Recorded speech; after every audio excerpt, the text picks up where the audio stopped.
Good afternoon students, class 10th। कैसे हैं आप? ओके। सभी बच्चे अपनी हिंदी की बुक खोलिए। हिंदी पाठ्य पुस्तक में आज हम आपको पढ़ाएंगे चैप्टर फर्स्ट। ओके। अभी तक हमने आपको कुछ विधाओं से संबंधित क्वेश्चन आंसर लिखाए, ठीक है। अब आपका स्टार्ट होता है चैप्टर फर्स्ट। आचार्य रामचंद्र शुक्ल। आचार्य रामचंद्र शुक्ल। आइए पहले थोड़ा सा इनके बारे में हम आपको बता दें कि डॉक्टर आचार्य रामचंद्र शुक्ल का जन्म कब और कहाँ हुआ था। आचार्य रामचंद्र शुक्ल, ठीक है। तो इनका जन्म देखिए सन 1884 ईस्वी में हुआ था, ठीक है। और इनकी जो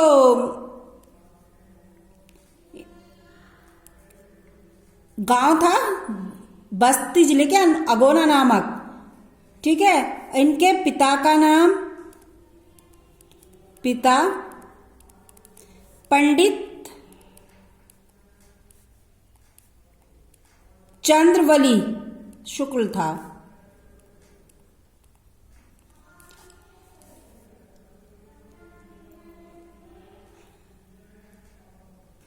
इनके पिता पंडित चंद्रवली शुक्ल थे, ठीक है। और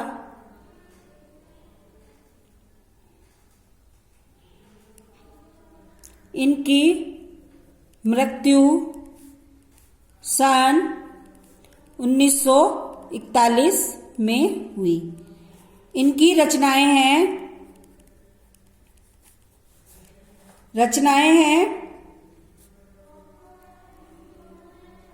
चिंतामणि, रसमीमांसा,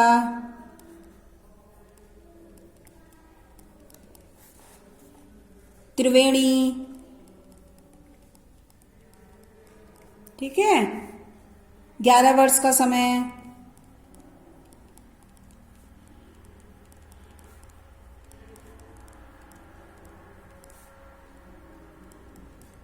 आदि इनकी बहुत सी रचनाएं हैं। आइए अब हम आपको इनके बारे में विस्तार से बता दें। पढ़िए, देखिए इसमें इनकी जीवनी। आचार्य रामचंद्र शुक्ल हिंदी साहित्य के मूर्धन्य साहित्यकार हैं, ठीक है। शुक्ल जी हिंदी साहित्य रूपी भवन के कुशल शिल्पी थे। वे सहृदय कवि, कुशल समालोचक, उत्कृष्ट निबंधकार, प्रौढ़ कोशकार, निष्पक्ष इतिहासकार, सफल अनुवादक एवं महान शैलीकार थे। इनकी जीवनी, इनका जीवन कब हुआ। आचार्य रामचंद्र शुक्ल का जन्म बस्ती जिले के अगोना नामक गांव में सन 1884 ईस्वी में हुआ, ठीक है ना। अब इनके पिता पंडित चंद्रवली शुक्ल थे। इनकी माता महाकवि तुलसीदास के वंश की थी। जो तुलसीदास थे ना, कवि तुलसीदास, तो उनके वंश की थी। इनकी माता अत्यंत विदुषी एवं धार्मिक प्रवृत्ति की नारी थी। शुक्ल जी के ऊपर इनका गहरा प्रभाव पड़ा था। इनकी प्रारंभिक शिक्षा दीक्षा अपने पिता के पास राठ तहसील में हुई थी। जो शुक्ल जी के ऊपर जो ना इनकी जो माता थी, उनका बहुत बड़ा प्रभाव पड़ा। जो इनकी प्रारंभिक शिक्षा थी अपने पिता के पास राठ तहसील में हुई थी। उन्होंने 1901 ईस्वी में मिशन स्कूल से मैट्रिक परीक्षा उत्तीर्ण की। जो रामचंद्र शुक्ल थे, इन्होंने 1901 में मिशन स्कूल से मैट्रिक परीक्षा उत्तीर्ण की। FA इंटरमीडिएट में आने पर इनकी शिक्षा बीच में ही छूट गई। वैसे भी गणित में कमजोर होने के कारण ये आगे नहीं पढ़ सके। इनका मैथ जो था वो बहुत वीक था।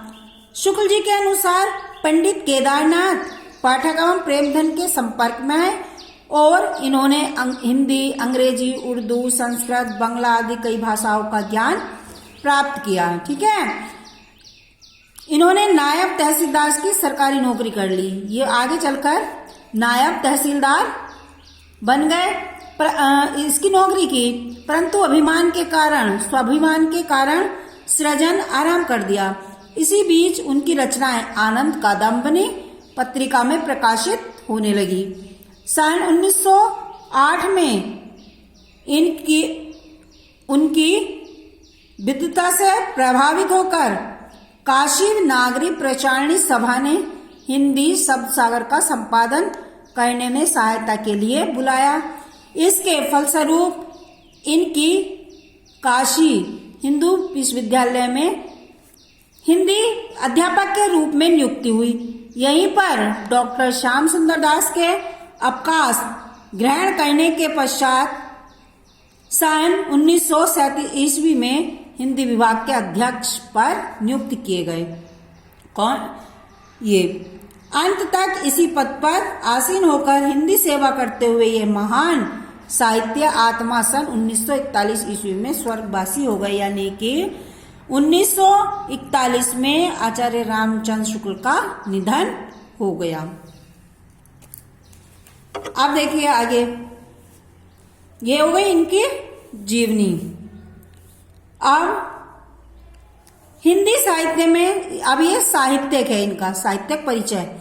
हिंदी साहित्य में शुक्ल जी का प्रवेश कवि और निबंधकार के रूप में हुआ। नाटक लिखने की ओर भी इनकी रुचि रही। इन्होंने कई नाटक भी लिखे, परंतु इनकी प्रखर बुद्धि उनको निबंध लेखन और आलोचना की ओर ले गई। सत्यता यह है कि शुक्ल जी ने काव्य की अपेक्षा गद्य के क्षेत्र में विशेष कार्य किया। उसी का फल है कि इन्होंने एक निबंधकार, आलोचक, संपादक, इतिहासकार और अनुवादक के रूप में अभूतपूर्व ख्याति प्राप्त की। इन्होंने अपने क्षीर नीर विवेकी लेखन से आनंद कादम्बिनी और काशी नागरी प्रचारणी पत्रिका जैसी प्रसिद्ध पत्रिकाओं का संपादन किया। इन्होंने हिंदी शब्द सागर का भी संपादन किया। निबंधकार के रूप में इन्होंने अद्वितीय प्रसिद्धि प्राप्त की। साहित्यिक और मनोविकार संबंधी इनके निबंधों का हिंदी साहित्य में विशेष महत्व है। शुक्ल जी हिंदी के युग प्रवर्तक आलोचक है। ये आलोचक भी है रामचंद्र शुक्ल। इन्होंने सैद्धांतिक और व्यवहारिक दो प्रकार की आलोचनाएं लिखी। रस मीमांसा और चिंतामणि भाग 1 एवं 2 के निबंध सैद्धांतिक आलोचना के अंतर्गत आते हैं। तुलसी और जायसी की ग्रंथावलियां एवं भ्रमर गीत सार की भूमिका में इन्होंने लंबी व्यवहारिक समीक्षाएं लिखी। इन्होंने हिंदी साहित्य का इतिहास लिखकर इतिहास लेखन की उन्मत्त परंपरा का सूत्रपात किया। इस प्रकार शुक्ल जी आजीवन साहित्य साधना में रत रहे। अब देखिए इनकी ये रचनाएं हैं। आपको इनकी साहित्य परिचय नहीं देना, केवल जीवन परिचय आप लिखना है। ठीक है। सभी बच्चे आचार्य रामचंद्र शुक्ल का जीवन परिचय करके लाएंगे यहाँ तक, मृत्यु तक। उसके बाद इनकी रचनाएं लिखेंगे। ये जो रचनाएं हैं निबंध संग्रह, इनके 2 निबंध थे। चिंतामणि के 2 भाग और विचार भी थी। ठीक है। चिंतामणि और विचार भी थी। आलोचना, रसमीमांसा, त्रिवेणी, ठीक है, तथा सूरदास। इतिहास, हिंदी साहित्य का इतिहास। और एक कहानी लिखी 11 वर्ष का समय। संपादन जायसी ग्रंथावली, तुलसी ग्रंथावली, भ्रमरगीत सार, हिंदी शब्द सागर, आनंद कादम्बिनी और काशी नागरी प्रचारणी पत्रिका का इन्होंने संपादन किया था। काव्य अभिमन्यु वध और अनुदित, कल्पना का आनंद, शशांक, आदर्श जीवन, बुद्ध चरित्र, राजा राज्य प्रबंध शिक्षा, मेगास्थनीज का भारतवर्ष आदि। आपको यहाँ तक जीवन परिचय करना है आचार्य रामचंद्र शुक्ल का। यहाँ से लेकर जीवन परिचय से पहले आप यहाँ से करेंगे यहाँ तक स्वर्गवासी हो गए, ठीक है। उसके बाद आपको साहित्यिक परिचय नहीं देना, केवल आप फिर यहाँ आ जाइए रचनाओं पर, फिर ये आपको इनकी रचनाएं करनी है, ठीक है। ये आपका हो गया आचार्य रामचंद्र शुक्ल का जीवन परिचय। सभी बच्चे अपने घर से ये जीवन परिचय करके लाएंगे। उसके बारे में हम आपको इन्होंने जो मित्रता पाठ लिखा है उसके बारे में पढ़ाएंगे, ठीक है। आज के लिए इतना ही, धन्यवाद।